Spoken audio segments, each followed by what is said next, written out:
And joining us live on our special coverage in the lead up to that event, which we will of course be reporting for you live right here on Headlines Today, I'm joined by Sudhindra Kulkarni, formerly with the Bharatiya Janata Party, now a political commentator and columnist, a person who's been personally closely associated with both Atal Bihari Vajpayee and with Lal Krishna Advani. With me here on the Headlines Today studio, consulting editor with the India Today Group, Rajdeep Sardesai, who has reported extensively and interviewed Atal Bihari Vajpayee as well and tracked him very closely at a time when he was Prime Minister right through the ups and downs. Mr. Kulkarni, I'd like to come to you quickly first. Are there any doubts at all? I mean, we've just played out, a host of sound bites right now of reactions, to the Bharat Ratna for former Prime Minister Vajpayee. And the general sense is that there are no doubts that he is deserving of this honor.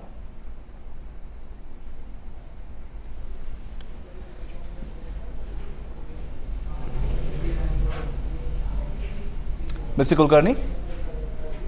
Yeah, what Omar Abdullah said is very significant.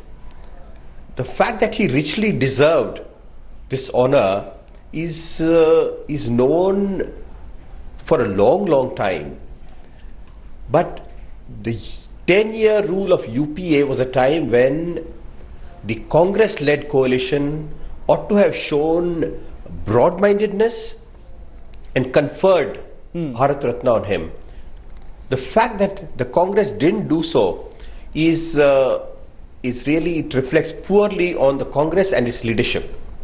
Nevertheless, today is a happy day for the entire country, which admired Atal Bihari Vajpayee. I would say that in independent India, after Nehruji, he's the most admired Prime Minister. And that admiration has endured, even though for many years he's not been in limelight. In Sanskrit there is a word, Ajat Shatru. Yes. Meaning a person who has no foes, no enemies, only friends. Atal Bihari Vajpayee is an Ajat Shatru. In a highly confrontationist, divisive, competitive politics, to be an Ajat Shatru is truly a great achievement. Was that his greatest achievement, Rajdeep? Having tracked him so closely as a politician, the general sense, and I think the overarching one of the big sentiments today is, like both Mr. Kulkarni said, and we also heard Murli Manohar Joshi say it, is that Vajpayee wasn't just a politician; he was more of a statesman.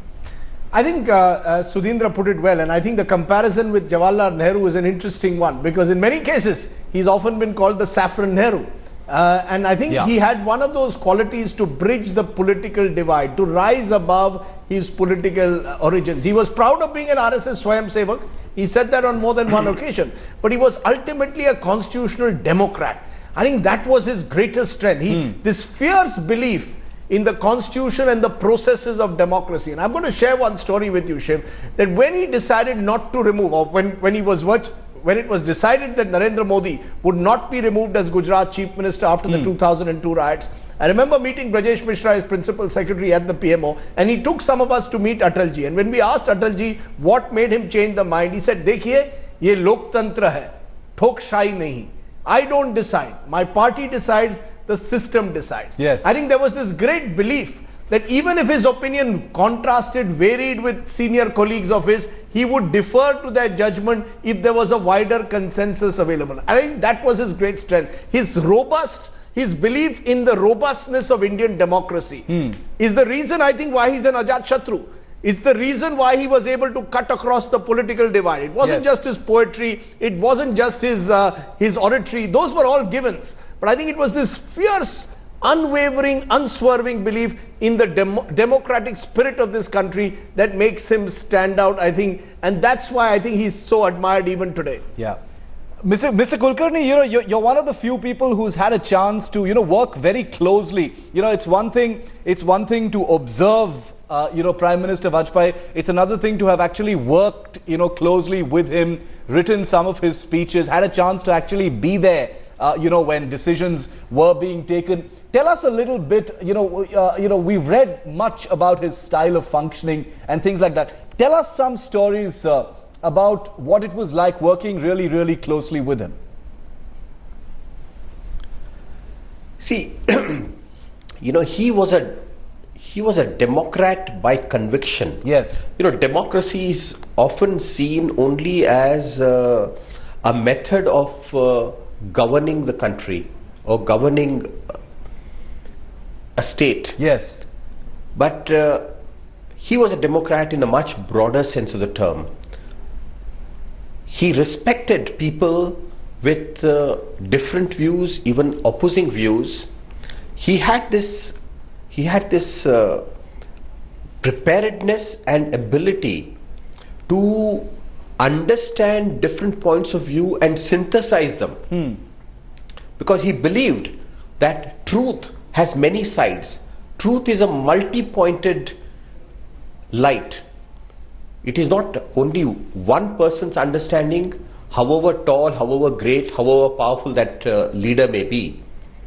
So I could see that he respected every individual, even a person working in his home. Yes. He respected that person as a human being, as a person deserving of a human approach, a sensitive approach. And I think that came from the fact that he was, first of all, a great poet. A poet is one who is sensitive. And he was sensitive right till the end.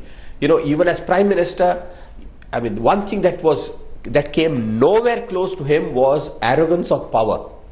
Right. Rajdeep, taking off on a point that Sudhindra Kulkarni just mentioned about, the confrontationist politics that we have today, where you don't see very much, attention being paid to respect or, democracy within parties and decision making. What would, I know this is a hypothetical question, but it's one I'm tempted to ask, and I will get Sudhindra Kulkarni to weigh in as well. What would Atal Bihari Vajpayee have thought of the kind of politics that we see today, given the kind of individual that he was? I think he would have been both tired and retired. I think he would have found it very difficult to work in a political system which has become so adversarial to the point of everyone being seen as an enemy. Either you're with us or you're against us. This has become the philosophy, this high command culture. Today you're seeing it in the Aam Aadmi Party. Yesterday you may have seen it in the BJP. The other day you may have seen it in the Congress Party. Right. I think Atalji would have been deeply uncomfortable with this high command culture. Let me say one thing, that I think one of his weaker moments in that sense was the Babri Masjid demolition and the movement building up to it.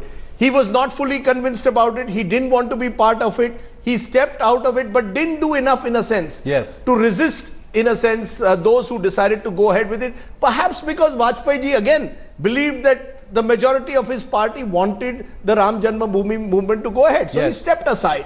He made his displeasure clear, but didn't actively try to stop it. That's the kind of leader he was.